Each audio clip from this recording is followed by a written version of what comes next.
आज के वीडियो में प्रवसन अथवा माइग्रेशन को चित्र और उदाहरण सहित समझाएंगे। तो चलिए शुरू करते हैं। देखिए, प्रवसन शब्द का शाब्दिक अर्थ है किसी अन्य स्थान पर जाकर बसना। ये शाब्दिक अर्थ है। ये हम कह सकते हैं कि विदेश जाकर बसना, मतलब जीवों के एक स्थान से दूसरे स्थान पर जाने की प्रक्रिया ही प्रवसन या प्रवास कहलाती है। एक स्थान से दूसरे स्थान पर चले गए तो इसे क्या कहते हैं? प्रवसन या प्रवास कहते हैं। मतलब प्रत्येक जीव जाति की विभिन्न आबादियों के बीच इनके सदस्यों का आपसी आवागमन होता रहता है। इसे ही प्रवसन कहा जाता है। तो इन लाइन को चित्र के माध्यम से समझते हैं। जैसे ये किसी एक जीव जाति की आबादी है, कोई एक जीव जाति की आबादी है और ये दूसरे जीव जाति की आबादी है। तो इसमें से कोई एक जीव इस वाले जीव जाति में चला गया, फिर इस वाले में से इसमें आ गया, तो इसे ही प्रवसन कहते हैं। कुल मिलाकर कहने का मतलब ये है कि कुछ जातियां होती हैं जो अपने आवास से किसी निश्चित समय में बहुत दूर किसी दूसरी जगहों पर चली जाती हैं। इसे ही प्रवसन या प्रवास या माइग्रेशन कहा जाता है। किसी एक आबादी में अन्य आबादियों से आने वाले सदस्यों को आप्रवासी या माइग्रेंट्स कहते हैं। मतलब कोई एक आबादी है, उस आबादी में से अन्य आबादियों में जो सदस्य आया है, जो नया सदस्य पहुंच गया है, उसे आप्रवासी या इमाइग्रेंट कहते हैं। अर्थात अब इस आबादी से एक जीव निकला और इस आबादी में आ गया, तो इस जीव को आप्रवासी कहेंगे या इमाइग्रेंट कहेंगे।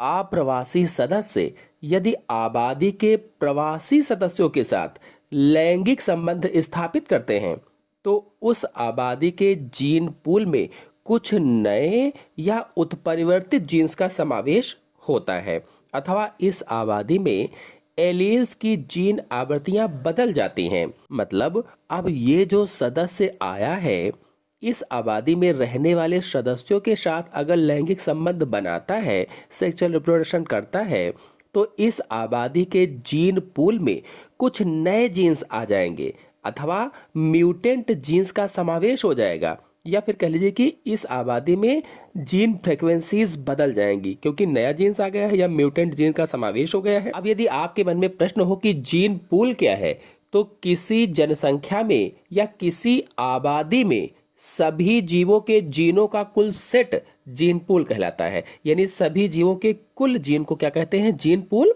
कहा जाता है। तो कहा गया कि उस आबादी में जीन पूल जो होंगे वो चेंज हो जाएंगे, नए आ जाएंगे, या उत्परिवर्तित जीन्स का समावेश हो जाएगा, या फिर एलील्स के जो जीन हैं, उनकी आवृत्तियां हैं, जीन फ्रीक्वेंसीज हैं, वो बदल जाएंगी।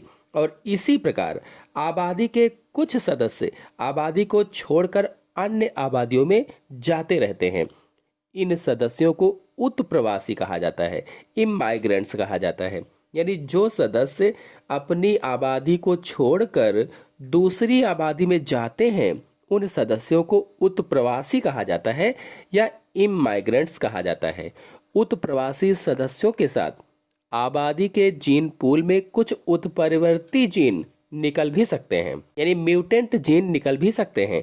एक आबादी के उत्प्रवासी तथा दूसरी आबादी में पहुंचकर अप्रवासी कहलाते हैं। जो एक आबादी है उसके जो उत्प्रवासी होते हैं, इमाइग्रेंट्स होते हैं, वो अगर दूसरी आबादी में पहुंचते हैं तो उन्हें अप्रवासी कहा जाता है या इमाइग्रेंट्स कहा जाता है। इस प्रकार प्रवसन द्वारा भी आबादियों के जीन पूल का संगठन बदलता रहता है। यानी माइग्रेशन द्वारा भी आबादियों के या जनसंख्या का जीन पूल चेंज होता रहता है। जीन पूल का जो संगठन है वो बदलता रहता है। अगर आपसे प्रश्न पूछा जाए कि जो प्रवसन है इसका कारण क्या है, what is the reason of migration, तो प्रवसन व्यवहार का एक पैटर्न होता है जिसमें जानवर भोजन, बेहतर परिस्थितियों या प्रजनन आवश्यकताओं की तलाश में एक निवास स्थान से दूसरे निवास स्थान तक चले जाते हैं या यात्रा करते हैं। मतलब अगर आपसे कोई पूछे कि जानवर प्रवास क्यों करते हैं, पक्षी और जीव जंतु प्रवास क्यों करते हैं, तो अधिकांश जंतु भोजन, आवास, प्रजनन के साथ साथ मौसम में आए बदलाव के प्रति प्रवास करते हैं, या इस कारण से प्रवसन अथवा प्रवास होता है।